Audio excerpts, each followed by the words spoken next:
반갑습니다. 오늘도 수요일에 함께하는 하나님의 말씀 맛보기 시간 갈라디아서 계속해서 이어가도록 하겠습니다. 오늘 본문 보도록 하겠습니다. 오늘 본문은 갈라디아서 4장 12절부터 20절까지 함께 읽도록 하겠습니다. 형제들아, 내가 너희와 같이 되었은즉 너희도 나와 같이 되기를 구하노라. 너희가 내게 해롭게 하지 아니하였느니라. 내가 처음에는 육체의 약함으로 말미암아 너희에게 복음을 전한 것을 너희가 아는 바라. 너희를 시험하는 것이 내 육체에 있으되 이것을 너희가 업신여기지도 아니하며 버리지도 아니하고 오직 나를 하나님의 천사와 같이 또는 그리스도 예수와 같이 영접하였도다. 너희의 복이 지금 어디에 있느냐? 내가 너희에게 증언하노니 너희가 할 수만 있었더라면 너희의 눈이라도 빼어 나에게 주었으리라. 그런즉 내가 너희에게 참된 말을 함으로 원수가 되었느냐? 그들이 너희에게 대하여 열심 내는 것은 좋은 뜻이 아니오 오직 너희를 이간시켜 너희로 그들에게 대하여 열심을 내게 하려 함이라. 좋은 일에 대하여 열심으로 사모함을 받음은 내가 너희를 대하였을 때뿐 아니라 언제든지 좋으니라. 나의 자녀들아, 너희 속에 그리스도의 형상을 이루기까지 다시 너희를 위하여 해산하는 수고를 하노니 내가 이제라도 너희와 함께 있어 내 언성을 높이려 함은 너희에 대하여 의혹이 있음이라. 아멘. 우리가 계속해서 갈라디아서를 살펴보고 있습니다. 갈라디아서 4장은 세 부분으로 나누어 볼 수 있다라고 말씀을 드렸었습니다. 첫 번째 부분은 저번주에 우리가 살펴봤던 11절까지 중에서 아들로의 신분의 변화에 대해서 살펴봤고요. 두 번째는 12절부터 20절까지 바울의 개인적인 호소 부분입니다. 그리고 세 번째는 21절부터 31절까지 사라와 하갈의 비유를 통해서 논증하는 부분, 이렇게 세 부분으로 나눠볼 수 있습니다. 그렇다면 오늘 이제 12절부터 20절까지 이 두 번째 부분, 바울의 개인적인 호소 부분을 살펴보면서 우리에게 어떤 교훈을 해주고 있는지를 살펴보도록 하겠습니다. 바울은 여기서 12절부터 20절까지의 부분에서 갈라디아인들을 위한 권면을 시작하면서 1차적으로 그들과 맺었던 과거의 끈끈한 인간관계를 상기시키면서 바울에 대한 그들의 과거의 태도와 현재의 태도를 대조시키고 있습니다. 특히 초두에 실려 있는 부분을 보면 바울이 말하고자 하는 모든 것을 잘 요약해주는 문구가 하나 나왔는데 그것이 바로 무엇이냐? 나와 같이 되라 입니다.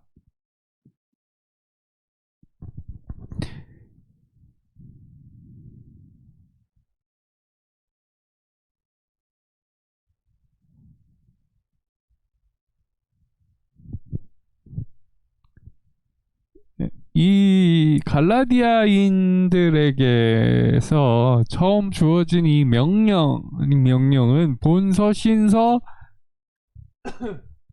전체가 지향하는 이 근본적인 서술 목적을 아주 잘 표현해주고 있는 그런 문구입니다.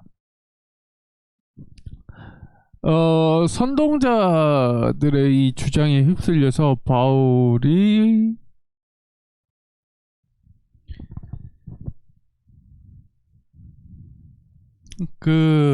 이제 바울이 전한 복음을 저버리고 그들을 따라가려는 이 상황에서 바울은 이 갈라디아인들과의 맺었던 과거를 이 상기시키면서 자신과 같이 참 복음을 받아들이고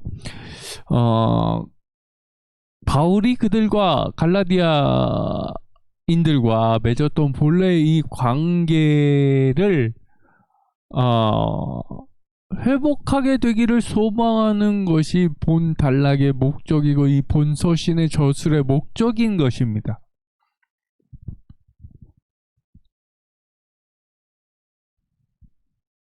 예, 이 목적을 성취하기 위해서는 바울이 가장 먼저 한 것이 있었는데요.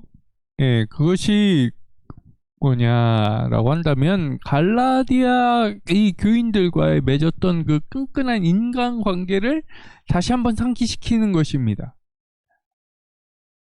바울이 갈라디아인들을 처음 방문하여서 그들 중에 복음을 전할 때 그는 육체적 질병이 있었습니다. 그런 질병이 무엇이었는지 알지 못하지만 이 갈라디아인들을 걸려 넘어지게 만들 만한 시험거리였다라는 것은 사실이죠. 그리고 그 질병 때문에 바울을 업신여기고 그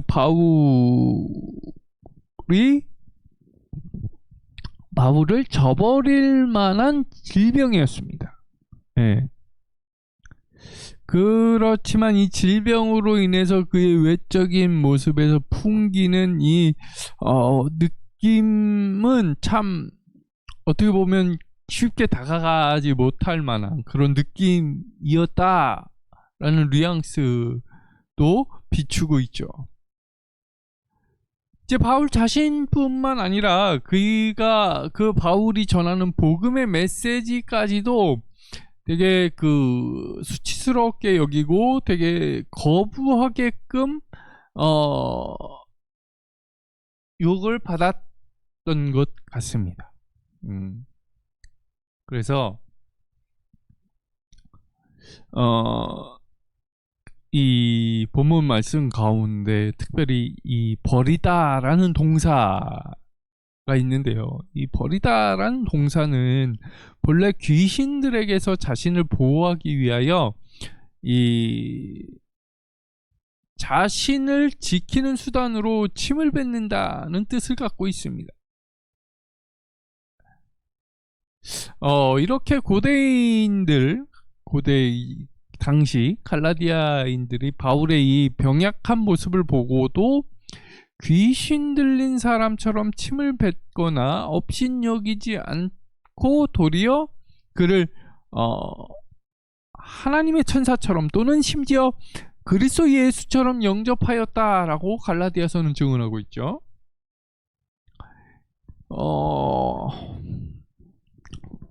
여기서 더 나아가서 그가 원하기만 했다면 자신들의 눈이라도 빼어줄 만한 애정까지 있었다라고 지적합니다. 네. 이게 갈라디아 독자들이 바울에게서 처음 복음을 들었을 때는 극단적인 희생을 감수하려는 희생적이고 열정적인 사랑의 태도를 가졌었습니다.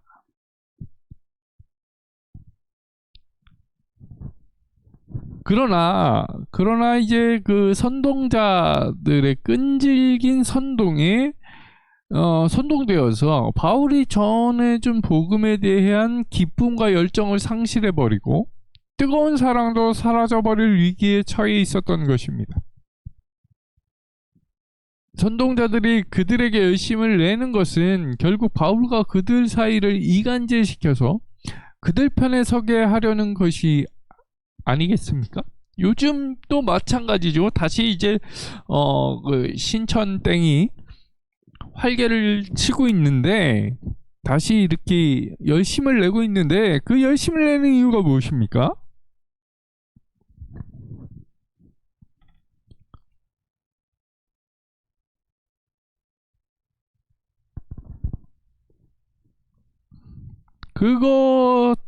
그들이 하고 있는 이제 그런 열심히 우리를 꿰어내려고, 기존 교인들을 꿰어내려고. 그들은 믿지 않는 사람한테는 접근을 안 합니다. 그리고 뭐 그들끼리만의 이제 저기가 있는지는 모르겠지만 뭐 저기 그들끼리의 뭐 맹약을 맺은 건지 모르겠는데 하나님의 그 교회와 신천댐과 서로는 전도를 안 해요. 보면 이단들끼리는 전도를 안 합니다. 그냥 기존에 있는 그 정교단에 있는 소속되어 있는 이단이 아닌 교회들의 교인들을 속속속 빼가요. 그렇게 보면 진짜 이 바울이 그 사역했던 이때 당시도 이런 사람들이 있었던 걸 생각하면 뭐 크게 이제 놀랄 일도 아니지만, 예? 그렇지만 이때 당시에도 자기들의 이익을 위해서 그 이익 집단을 위해서 이렇게 선동하는 사람들, 예, 있었다. 그리고 지금도 우리도 갈라디아 교인들처럼 이렇게 그들의 선동에 휘둘리고 있는 것은 아닌가를 한번 잘 고민해 보셔야 될 부분이 아닌가 싶습니다. 다시 돌아와서 만일 이제 이들이 갈라디아 교인들이 바울이 전한 이 복음을 저버린다면 이 심각한 결과를 가져오고 말 것이다 라고 가르쳐 주고 있습니다. 이 심각한 결과의 본질이 있는데요. 바울의 말 속에 그것이 드러납니다. 바울은 어떻게 말을 했냐면 너희 속에 그리스도의 형상을 이루기까지 다시 너희를 위하여 해산하는 수고를 한다 라고 말합니다. 바울은 이 저버리고 또는 그가 전하는 복음을 배반하는 것은 갈라디아인들이 그리스도의 형상을 본받거나 또는 그의 형상을 지니는데 실패하는 것을 의미하는 것이기 때문에 이 심각한 결과의 본질이라는 것이지요. 그러니까 그들이 진정한 그리스도인이라는 것을 논증할 수 있는 것은 복음을 받아들여서 하나님의 형상을 지니는 것밖에 없다라는 것을 말해주고 있는 것이죠. 바울은 이 일을 위해서 임신한 어머니가 자신의 자녀를 낳을 때 치르는 해산의 고통 또다시 치르지 않으면 안 될지도 모른다는 것을 짐작하고 있는 듯 싶습니다. 이런 심각한 말을 하는 것은 바울이 지금 그의 독자 갈라디아 교인들을 향한 의심을 가지고 있기 때문이다 라는 것을 말씀 가운데 드러내놓고 있죠.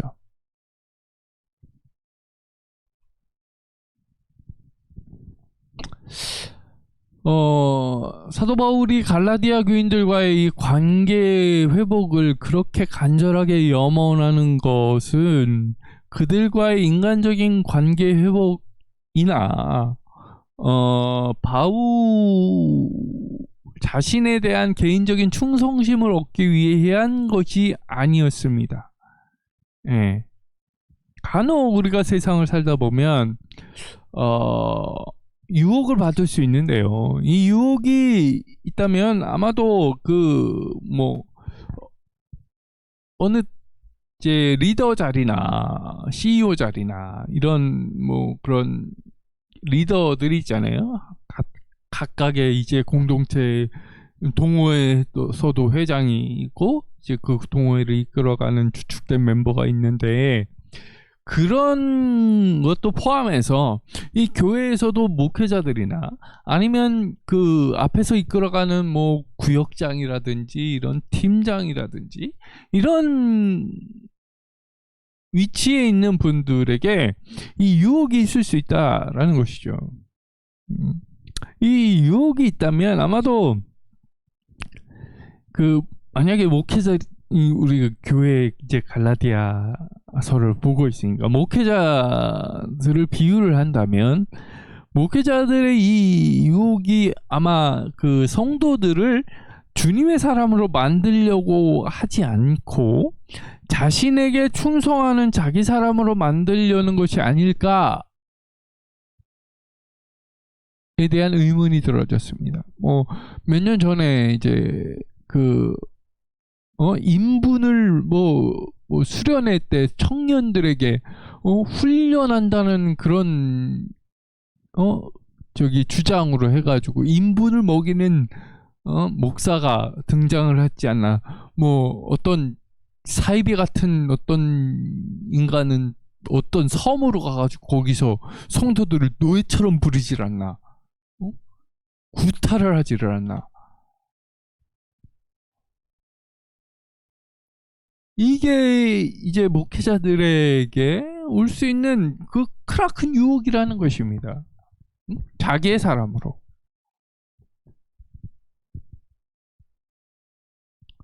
자기의 사람으로 만들려고 인간적인 술책이나 정치적인 기술을 부린다면 그것은 결코 오래가지 않을 것입니다. 우리가 봤듯이 반드시 정체가 드러나고 그 행했던 그 일들이 반드시 정체를 드러내기 때문이죠. 그러나 사도 바울은 자기 사람으로 만들려는 염원에서 호소하는 것이 아니었습니다. 자신이 전하는 이 복음이 진짜 참 복음이었기 때문에 이렇게 염원하고 호소했던 것입니다. 이 참 복음만이 죄인들을 주의 사랑 또는 하나님의 형상을 닮은 사람으로 변화시킬 수가 있습니다. 이런 전제에서 우리 목회자와 성도들 사이에서 끈끈한 인격적인 존경과 존중의 관계가 보장될 수 있다라는 것입니다. 네. 그러니까 서로가 서로를 존중하며 상호 존중하며 배려하면서 나가야 된다라는 것이죠. 갈라디아인들이 사도 바울을 한때 하나님의 천사로 또는 그리스도 예수처럼 대접했다라는 것은 이런 어떤 의미에서는 단순히 과장된 표현이 아니었을 것입니다. 바울은 그리스도를 본받은 자가 되었을 뿐 아니라 그리스도의 사도로서 그리스도 자신을 반영하고 대변하는 자였습니다. 그러므로 바울을 환영하고 영접하는 것은 그를 하나님의 사도로 보내신 그리스도 자신을 영접하는 것이나 마찬가지였죠. 그래서 예수님의 가르침을 따르는 행위나 삶 속에서 예수님을 대하는 마음이 반영되듯이 예수님을 믿는 제자들을 대하는 태도에 예수님을 향한 마음이 그대로 반영된다라는 것이죠. 따라서 그들을 멸시하고 경멸하는 것은 그들을 보내신 예수님 자신을 멸시하고 경멸하는 것과 동일합니다. 어떤 의미에서 복음을 전하느라고 질병과 핍박과 굶주림을 당하는 이 사람들 중에서 예수 그리스도께서 숨은 예수로 찾아오신다고 말하는 것이 과연 과장된 표현일까를 한번 생각해 보게 됩니다. 갈라디아인들은 이와 같은 예수 그리스도의 가르침의 정신을 실천한 것이라고 할 수 있는 것입니다. 우리도 이 그리스도의 가르침처럼 예수님의 가르침을 내 삶 속에서 예수님을 대하는 마음이 반영되듯이 예수님을 믿고 따르는 그들을 대하는 태도, 그리고 예수님을 아직 영접하지 못한 그들을 대하는 태도가 하나님을 바라보실 때 어떻게 기뻐하실 만한 것인가를 한번 생각해 보시고 그대로 실천하며 살아가는 우리 오늘 하루 되시기를 주의 이름으로 소망합니다. 오늘은 여기까지 하겠습니다. 감사합니다.